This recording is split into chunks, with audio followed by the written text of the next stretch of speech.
Gledate Gorenjska poročila na GIF TV. Župan občine Gorje Peter Torkar, lepo pozdravljeni.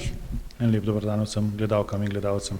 Pred mesecem dni je potekal protest v zvezi z volkovi in na tem mestu ste poslali tudi apel na državo. Je že kakšen odziv?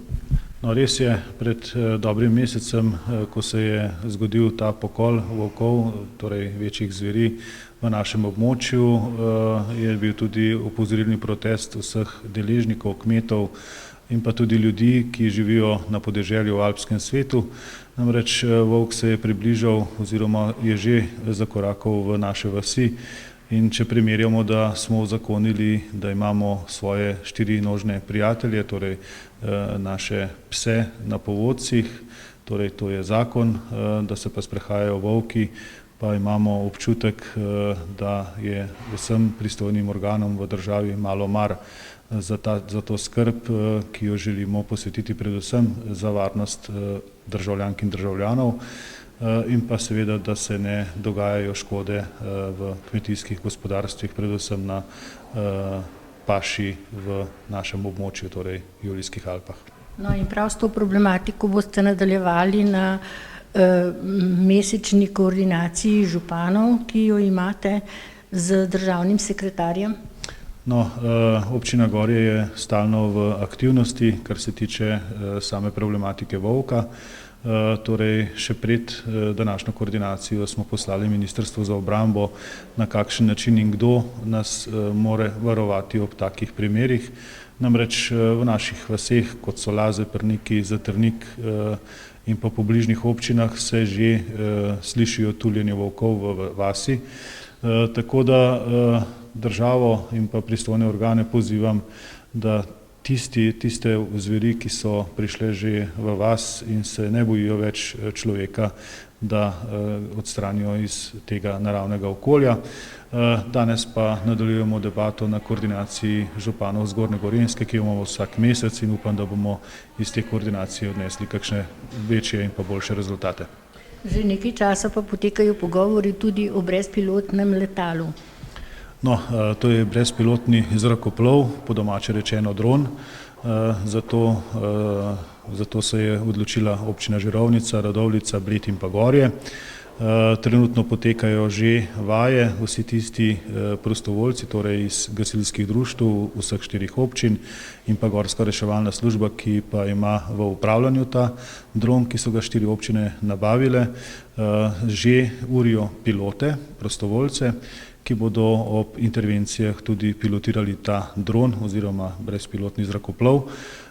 Lahko rečem, da so po večini vsi udeleženci teh tečajev že opravili certifikat, torej so certificirani piloti za brezpilotni zrakoplov in pa ta zrakoplov pa bo namenjen predvsem ob intervencijah, kot so požar v naravnem okolju, zato da se hitreje poišče lokacijo požara in pa predvsem v Gorski reševalni službi za iskanje pogrešanih oseb v naravi.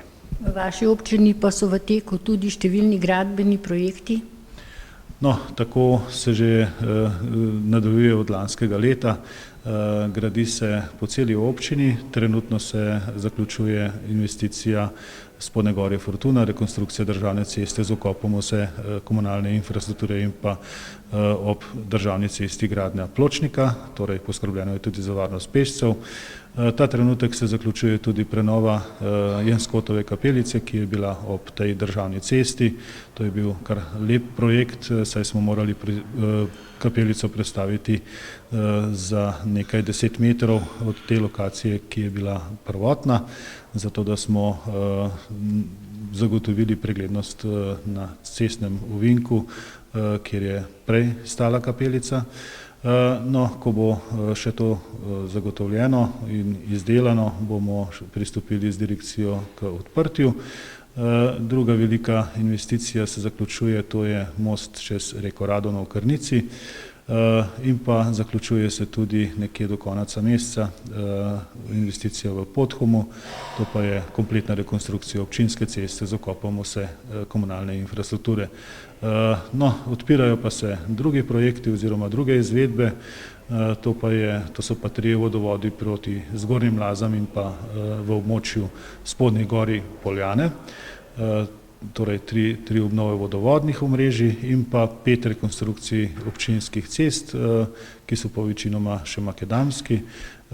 To pa je makadamski odsek na Laze proti Lazam 2 in pa od Krnice od mosta v Krnici do Zgornjih Laz, ki pa je dolžina nekaj čez kilometer in pa ob tem kilometru je tudi okopan nova vodovodna cev. Torej cesta, ki povezuje tudi spodnji graben s spodnjimi gorjami, tudi ta je v planu, no in lahko rečem, da smo včeraj že zaključili javni poziv oziroma razpis za izbiro izvajalcev.